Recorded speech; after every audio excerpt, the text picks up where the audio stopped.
Nifty অ্যানালিসিসের এই ভিডিওতে আপনাদেরকে সবাইকে আমি স্বাগত জানাচ্ছি। আমি সুররঞ্জন গঙ্গোপাধ্যায়। চলুন ভিডিওটা শুরু করি। আমরা নিফটির অ্যানালিসিস করব 9ই ডিসেম্বর 2024 অর্থাৎ আগামী সোমবারের জন্য। চলুন তার জন্য আমরা প্রথমে মান্থলি টাইম ফ্রেম এবং তারপর ডেলি, উইকলি ইত্যাদি করে নিচের দিকে আমরা নামব।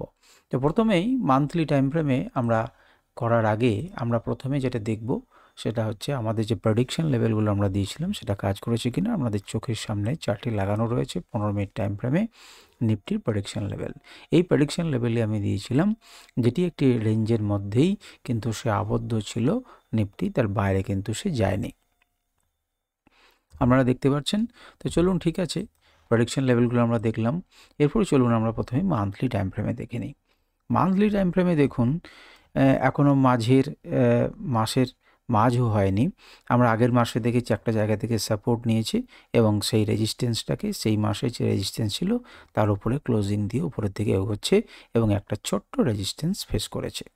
এই অবস্থাতে আমাদের এটি কিন্তু সবথেকে বড় রেজিস্ট্যান্স, এটা কিন্তু ভালো একটা সাপোর্ট, কিন্তু তার আগে কিন্তু কয়েকটা রেজিস্ট্যান্স কিন্তু ছোট ছোট আছে।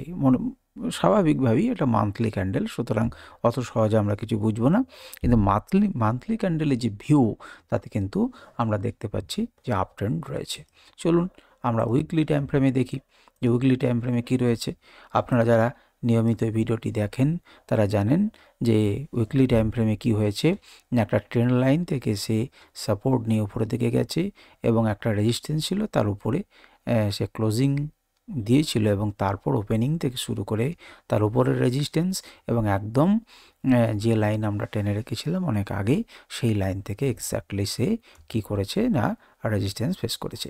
আপনারা যদি ভালো করে দেখবেন তাহলে দেখুন আগেও কিন্তু যে ক্যান্ডেলটাকে আমি মার্ক করে রেখেছিলাম উইকলি টাইম ফ্রেমে, এটা বোঝানোর জন্য তখন করেছিলাম যে এইরকম হলে পরে কিন্তু আমাদের নিচের দিকে আসতে পারে এবং মার্কেট নিচের দিকে এসেছিল এবং তারপর এখান থেকে সাপোর্ট নিয়ে উপরে উঠেছিল। তারপরেও আবার এই রেঞ্জ থেকে ধাক্কা খেয়ে নিচে এসেছে এবং তারপর আবার ওপরে উঠেছে। এইটাকে আমরা মার্ক করে রেখেছিলাম দীর্ঘদিন আগে যখন এটি তৈরি হয়েছিল তখন, এবং সেটি যেখান থেকে রেজিস্ট্যান্স ফেস করেছিল আমাদের ঠিক সেখান থেকে রেজিস্ট্যান্স ফেস করেছে এবং দেখুন আরও একটি ক্যান্ডেল সেখান থেকে রেজিস্ট্যান্স ফেস করেছে। তিনটিকে নিয়ে এই লাইনটিকে টানা, এই দুটিকে নিয়ে আমি লাইনটিকে টেনে রেখেছিলাম। তো দেখুন তৃতীয় নাম্বারও কিন্তু এক্স্যাক্টলি সেখান থেকে ফেস করছে। তাহলে আমাদের কাছে যে এই যে জোনটা আছে, এই জোনটা কিন্তু একটা শক্তিশালী resistance zone, strong resistance zone কিন্তু এটা। সুতরাং এখানে একটা ধাক্কা খাবেই, কারণ এখানে বারবার ধাক্কা খেয়েছে, নিচে নেমেছে, গ্যাপ আপ করতে হয়েছিল, আবার মার্কেট নিচে নামিয়েছে। অর্থাৎ এই রিজিয়নটাকে নিয়ে বায়ার্স আর সেলার্সদের মধ্যে কিন্তু মারপিট লেগে রয়েছে। সুতরাং এই জোনটা কিন্তু গুরুত্বপূর্ণ। দেখার কথা এই সপ্তাহে 9 ডিসেম্বর যা শুরু হচ্ছে সেই সপ্তাহটা এর উপরে ক্লোজিং দিতে পারে কিনা, না এখান থেকে ধাক্কা খেয়ে সে নিচের দিকে নামে। যদি নিচের দিকে নামে তাহলে উইকলি ক্যান্ডেলে এটি কিন্তু একটি সাপোর্ট হিসেবে কাজ করবে, S1 বলতে পারি, এবং এটি কিন্তু একটি স্ট্রং সাপোর্ট হিসেবে কাজ করতে পারে, S2, এটি একটি স্ট্রং সাপোর্ট হিসেবে কাজ করবে। তো ঠিক আছে, এই হচ্ছে আমাদের উইকলি ভিউ। আমরা এবার ডেলি টাইম ফ্রেমে একটু দেখে নিই যে ডেলি টাইম ফ্রেমে কী অবস্থা। ডেলি টাইম ফ্রেমেও যারা নিয়মিত দেখেন তারা জানেন যে আমাদের এই দাগেই রেজিস্ট্যান্স কিন্তু আগে থেকেই আঁকা ছিল এবং এখানে কিন্তু সে ধাক্কা খেয়েছে এবং ধাক্কা খেয়ে দেখুন শেষ দিনে কিন্তু আমি বলেছিলাম এখান থেকে ধাক্কা খেয়ে একটুখানি নিচের দিকে নামার চেষ্টা করবে। তো নিচের দিকে নামার চেষ্টা করেছে। মনে রাখতে হবে আমরা যদি এখান থেকে একটা ট্রেন্ড লাইন আঁকতে পারি, আমরা যদি একটা লেভেল আঁকতে পারি, তাহলে এটা কিন্তু একটা সাপোর্ট লেভেল হিসেবে কাজ করবে নিফটির ক্ষেত্রে। তার নিচেও কিন্তু সাপোর্ট লেভেল আছে দেখেছেন, যেটা থেকে বাই লেভেল আছে সেটা কিন্তু এই মুহূর্তে সাপোর্ট 2 লেভেল। যে লেভেলটার কথা এখানটা বলছি সেটা কিন্তু 24,800 থেকে 24,800 নয়, এর মধ্যে 480, 24,480 থেকে 24,500, এই জোনটা কিন্তু একটা সাপোর্ট জোন হিসেবে কাজ করবে। এবং তার জন্য যদি আমি আমার ইন্ডিকেটরটা ব্যবহার করি তাহলে পরে ক্লিয়ার হয়ে যাবে। আনরাইভেল লাগালে পরে দেখুন সে কি বলছে। সে যেটা বলছে, ছবিটাকে অফ করি তাহলে আরও ক্লিয়ার ভিউ পাবেন।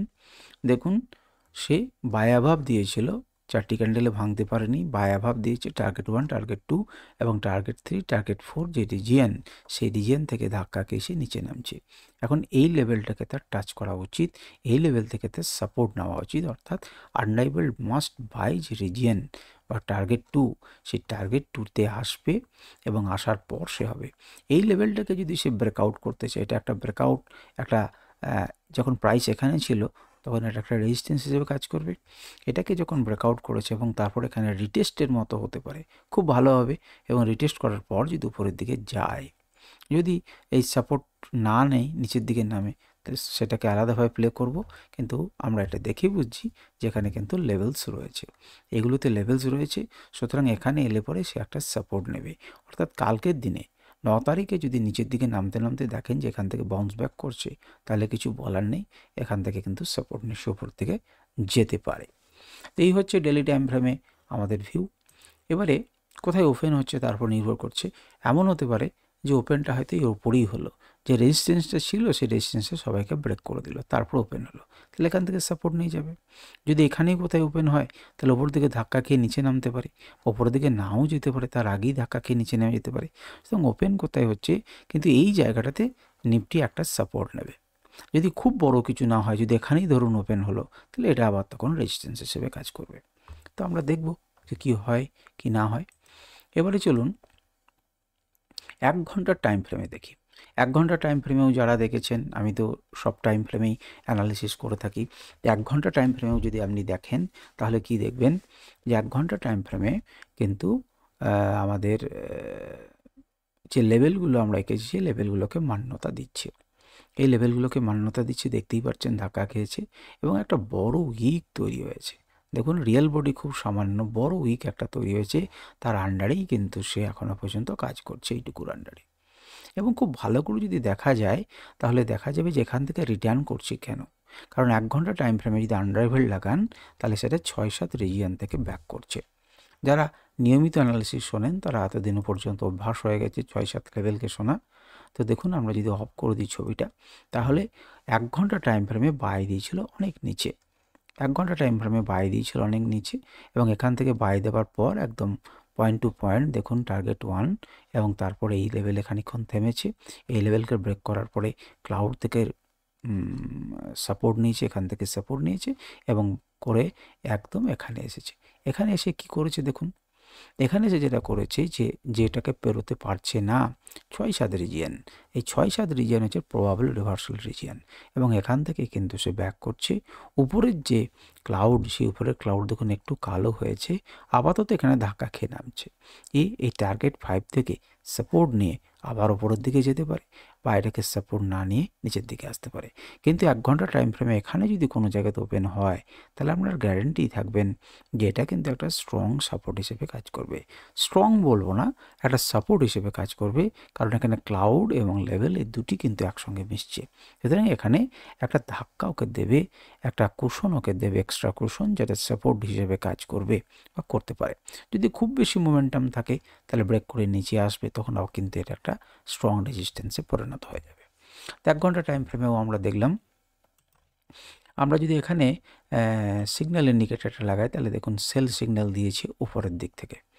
আপনারা আমার ইন্ডিকেটর অনুযায়ী কাজ করবেন না, এটা আমার নিজস্ব ভিউ। আপনারা দেখতে থাকুন এবং আগে বিশ্বাস অর্জন হোক, তারপর আপনাদের যা হয় হবে। আচ্ছা, দেখি আমরা এবারে দেখব আমরা 15 মিনিট টাইম ফ্রেমে। 15 মিনিট টাইম ফ্রেমে তো আপনারা দেখে বুঝতেই পেরেছেন, একটা বড় দেখুন রিয়েল বডি ক্যান্ডেল যেটা তৈরি হয়েছিল, ছোট্ট বডি কিন্তু তার উইকটা প্রচুর। তো রিয়েল বডিটা খুব সামান্য, যে ক্যান্ডেলটা তৈরি হয়েছিল তারা এইগুলোর জন্য তৈরি হয়েছে। একটি বড় বিরাট বাই ক্যান্ডেল, সেল ক্যান্ডেল, একটি বাই ক্যান্ডেল, তো তাদের সম্মিলিত ফল খুব সামান্য। এখানে কিন্তু আমরা এইভাবে একটা ট্রায়াঙ্গেল আঁকতে পারি, যেখানে সীমাবদ্ধ রয়েছে, টাইটভাবে সীমাবদ্ধ রয়েছে কে না নিফটি। নিফটি এর উপরে গেলে পরে ধাক্কা খেয়ে উপর থেকে যেতে পারে, নিচে করলে পরে এখানে ধাক্কা খেয়ে আবার নিচে আসতে পারে। তো এরকমভাবে চলতে পারে, কিংবা একটা নির্দিষ্ট রেঞ্জে কিছুক্ষণ করার পর সে ব্রেকআউট দেবে, কিন্তু খুব ন্যারো রেঞ্জের মধ্যে ধীরে ধীরে ধীরে ধীরে ধীরে ধীরে নিফটি নিজেকে নিয়ে এসছে। সুতরাং এখান থেকে খুব ভালো হয় যদি কাছাকাছি আপনি খোলে, খুব উপরে বা নিচে না খুলে যদি এই রেঞ্জের মধ্যেই খোলে না, তাহলে খুব বেটার হবে। কিছুক্ষণ পরে যখন মুভমেন্টটা দেবে তখন কিন্তু ভালো মুভমেন্ট দেবে। তো যাই হোক, এটা হচ্ছে 15 মিনিট টাইম ফ্রেমে আমাদের আলোচনা। 15 মিনিট টাইম ফ্রেমে প্রেডিকশন লেভেলগুলো একটুখানি দেখে নিন, এবং তার জন্য আমি কি করব, ছবিটাকে প্রথমে অফ করে দিচ্ছি এবং সৌররঞ্জন ট্রেডিং লেভেলস ইন্ডিকেটারটা চালু করলাম। দেখুন আপনাদের চোখের সামনে এগুলো হচ্ছে লেভেল। তো এগুলোকে কেমনভাবে ট্রেড করতে হয়, এগুলো মিলিয়ে একটি জোন, মনে করুন মার্কেট এখানে খুললো, এখানে খুলে ধরুন এখানে আসছে, এখানে একটা সাপোর্ট নিতে পারে, এই সাপোর্ট নিয়ে উপরের দিকে গেল, যদি উপর এখান থেকে ব্রেক করে তাহলে আমরা নেক্সট টার্গেট হচ্ছে এটা, এটাকে যদি ব্রেক করে তাহলে নেক্সট টার্গেট এটা, এটাকে ব্রেক করলে নেক্সট টার্গেট এটা। যদি এই জায়গাতে যায় তাহলে কিন্তু মার্কেট এবার কিন্তু ঘোরার চেষ্টা করবে। এটা হচ্ছে ফার্স্ট প্রবাবল রিভার্সাল জোন, এখান থেকে ঘোরার চেষ্টা করবে এবং ঘুরে যদি খুব ভালো কপাল থাকে হয়তো নিচে পর্যন্ত আসতে পারে, যদি না থাকে তাহলে এখান থেকে ধাক্কা খেয়ে আবার এটাকে ব্রেক করে এই লেভেল এবং এখানে গেলে পরে কিন্তু আবার মার্কেট ঘোরার চেষ্টা করবে। এমন হতে পারে মার্কেট শুরুতেই ওপেন হচ্ছে এটাতে, তাহলে খুব চান্স আছে, প্রায় 90% চান্স হচ্ছে এখান থেকে ওপেন হাই ক্যান্ডেল তৈরি করে সে নিচের দিকে ব্যাক করবে। অর্থাৎ প্রথমেই তখন কিন্তু পুট কেনার একটা ভালো সুযোগ। কিন্তু আপনারা যতক্ষণ পর্যন্ত না অত্যন্ত ভালো ট্রেডারে পরিণত হবেন ততক্ষণ অপশন ট্রেডিং তো করবেনই না, এবং মার্কেট শুরু হওয়ার সময় কিন্তু করবেন না, কারণ প্রথম 15 মিনিটেই আপনার ক্যাপিটাল চলে যেতে পারে। আচ্ছা, মার্কেট যদি মনে করুন কোথাও এখানে ওপেন হয় এবং তারপর খুব উঠছে, যদি এই জায়গাতে আসে তাহলে আপনি এবার সাবধান হন, আপনার 9-10 লেভেল থেকে কিন্তু ব্যাক করার চান্স আছে। কারণ এখানে রয়েছে 700 রেঞ্জে, এখানে চলে গেছে 900 রেঞ্জে, 300 পয়েন্ট গ্যাপ আপ, খুব কম আছে যে এর ওপরেও যায়, যেতে পারে, যেতে পারলে আমাদের 9-10-এর 13-14 লেভেল আছে যেখান থেকে প্রবাবল রিভার্সাল জোন। তার মানে কি এখান থেকে এই রেঞ্জ থেকে ঘুরবে না, করতে পারে, কিন্তু এর কাছাকাছি গেলে পরে এখান থেকে ঘোরার চান্স বেশি। তার মানে এইগুলোর পুট কেনা খুব ভালো, অর্থাৎ 25,000 যদি ঘোরে তখন 25,000 পুট কিনলেন, কি 24,900 পুট কিনলেন যদি আপনি মানে স্ট্রাইক প্রাইস অনুযায়ী পুট কেনেন। তাহলে যারা কিন্তু আপনারা জানেন না, আবার এগুলোতে কিন্তু আপনাকে কি কেনা উচিত, এইগুলো থেকে আপনার বাইং করা উচিত। আর 24,500, 24,600 যেখানেই থাকবে লেভেল, সেই অনুযায়ী আপনারা অপশানে কল কিনতে পারেন। তো যাই হোক, এটা হলো 15 মিনিট টাইম ফ্রেমে। এবার চলুন একবার 5 মিনিট টাইম ফ্রেমে আমরা একটু দেখে নিই। আচ্ছা, এটা 15 মিনিটই লাগানো রয়েছে 5 মিনিট টাইম ফ্রেমে। 5 মিনিট টাইম ফ্রেমে যেটা 15 মিনিটে আমি কথাটা বলেছিলাম, সেটা 5 মিনিট আমি এঁকে আপনাদের জন্য রেখেছি। এইভাবে দেখুন আমরা একটা ট্রেন্ড লাইন আঁকতে পারি 5 মিনিট টাইম ফ্রেমে, এবং নিজেকে সে সংকুচিত করতে করতে ধীরে ধীরে একটি জায়গাতে সংকুচিত করেছে, কিন্তু এবার তাকে প্রসারিত হতে হবে। তা প্রসারিত হতে গেলে পরে কোন দিকে প্রসারিত হবে আমরা জানি না, যেদিকে প্রসারিত হবে সেদিকে যাব।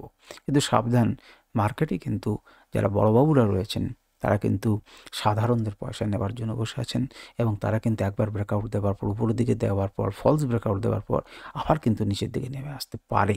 সুতরাং সাবধানে থাকবেন, সাবধানে ট্রেড করবেন, কারণ এই চালাকিটি আছে, যখন আপনার মনে হচ্ছে যে উপরের দিকে যেতে পারে তখনই কিন্তু হয় আপনাকে আর্লি এন্ট্রি নিতে হবে, এবং আর্লি এন্ট্রি নেওয়াটা শিখতে হবে। আপনারা অনেকেই বিভিন্ন রকম কমেন্ট করছেন চ্যানেলে, তাতে আমার মনে হচ্ছে অনেকেই কিন্তু খুব বেসিক জিনিসগুলো জানেন না। এখন বেসিক জিনিসগুলো একটু শেখার চেষ্টা করুন, জানার চেষ্টা করুন, মার্কেটকে ভালো করে দেখার চেষ্টা করুন, একটু নিজের বুদ্ধি খরচ করুন, দেখতে পাবেন, তাহলে অনেক কিছুই দেখতে পাবেন। যাই হোক, এখানে কিন্তু একটা রেজিস্ট্যান্স লেভেল আছে, দেখলেই বুঝতে পারছেন। এখানে কিন্তু একটা সাপোর্ট লেভেল আছে, দেখলেই বুঝতে পারবেন। তাহলে এই রেঞ্জের মধ্যেও কিন্তু মার্কেট ঘোরাফেরা করছে, হয়তো এখান থেকে ব্রেকআউট ঘটলো।